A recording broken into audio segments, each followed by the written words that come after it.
Welcome to the GK objective biology channel. तो हम इस वीडियो में बात करने वाले हैं भाई एमपी स्टेट में जो काउंसलिंग हो रही है 85% नीट 2021 की, उससे जुड़ी कुछ इंपॉर्टेंट इन्फॉर्मेशन। तो ये देखो भाई, ये वेबसाइट है, ऑफिशियल वेबसाइट, जिसपे की काउंसलिंग होनी है एमपी स्टेट कोटा के लिए।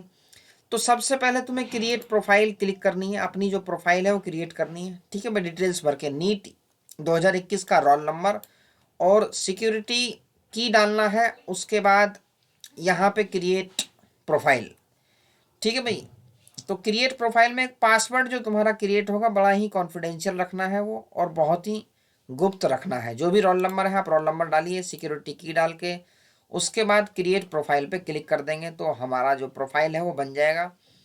तो अल्टीमेटली तुम्हारे पास एक रोल नंबर हो गया और उसके बाद ये रोल नंबर के बाद तुम्हारा हो गया भाई पासवर्ड। तो अब हम आते हैं जो डॉक्यूमेंट्स चाहिए, क्या क्या डॉक्यूमेंट हमें चाहिए। तो देखो information, NEET UG 2021 roll number चाहिए नीट का। उसके बाद ऑल इंडिया मेरिट क्रमांक, मतलब जो आपकी ऑल इंडिया रैंक है नीट 2021 में, ये सारे डिटेल्स आपके पास होनी चाहिए। उसके बाद एडमिट कार्ड चाहिए। ठीक है भाई, 10+2 का मार्कशीट चाहिए और 11th की भी मार्कशीट यहाँ पे मांगी हुई है, तो ये 11th की मार्कशीट थोड़ा ध्यान से। उसके बाद एज के लिए आपके पास 10th का। उसके बाद कोई भी आईडी चाहिए आपकी एक, जिसमें फ़ोटो हो आपकी। डोमिसाइल सर्टिफिकेट चाहिए एमपी का। उसके बाद अगर आपको रिजर्वेशन चाहिए तो उसके लिए भाई जो जाति प्रमाण पत्र या कास्ट सर्टिफिकेट वो होना चाहिए, ईडब्ल्यूएस का चाहिए। और उसके बाद नॉन क्रीमी अगर ज़रूरत है तो नॉन क्रीमी लेयर, स्पेशली ये जो आपका ओबीसी के लिए चाहिए नॉन क्रीमी लेयर का सर्टिफिकेट। पीडब्ल्यूडी के लिए स्पेशल रिक्वायरमेंट। सैनिक कोटा अगर है तो उसके लिए सर्टिफिकेट देना पड़ेगा। फ्रीडम फाइटर के लिए अगर है तो उसके लिए सर्टिफिकेट चाहिए।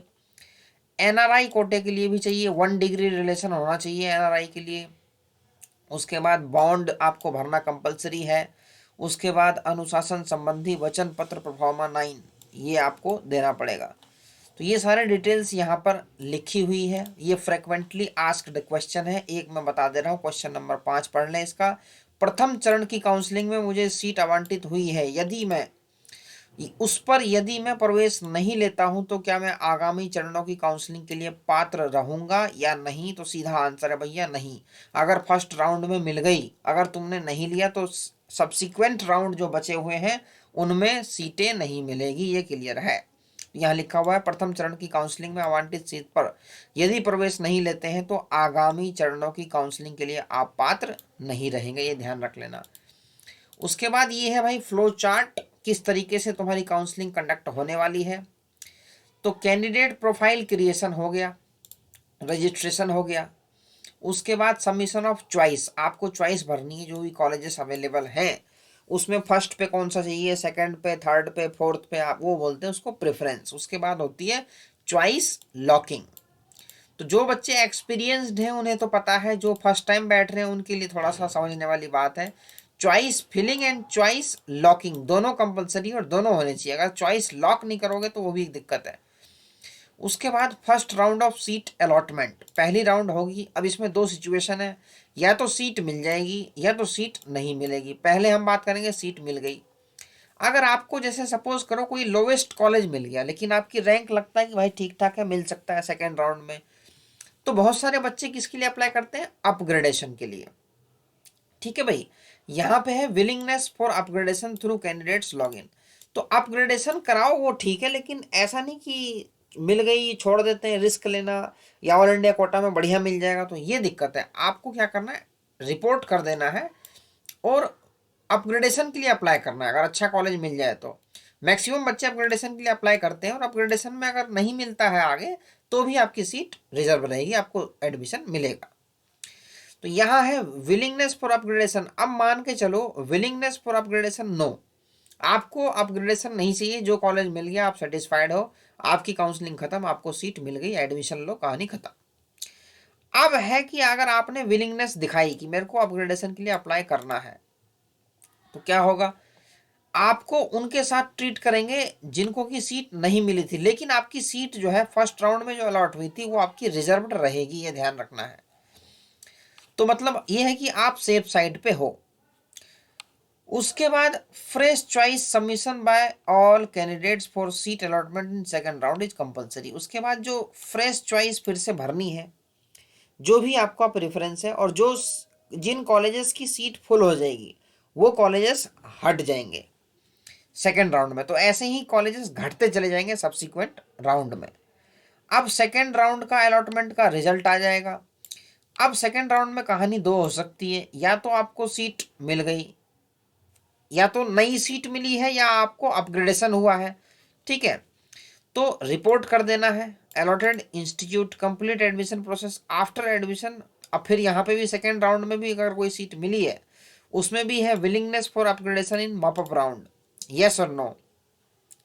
और सेकेंड राउंड के बाद दूसरी सिचुएशन ये है कि नो, सीट नहीं मिली।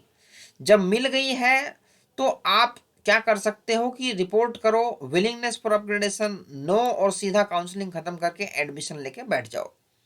एक है भाई मॉपअप में भी ट्राई मार लेते हैं, क्या पता अच्छा कॉलेज मिल जाए, तो एक चांसेस यहाँ है। और एक वो वाले बच्चे आएंगे जो सेकंड राउंड में जिनको सीट नहीं मिली थी, तो वो आ जाएंगे तुम्हारे मॉपअप राउंड में। एक बेनिफिट मॉपअप राउंड का ये है कि यहाँ पे फ्रेश रजिस्ट्रेशन देखने को मिलेगा। तो जो ऑलरेडी रजिस्टर्ड है वो तो है ही है, लेकिन जो फ्रेश वाले हैं वो भी मॉपअप राउंड में आ सकते हैं, वो यहाँ आप देख रहे हो।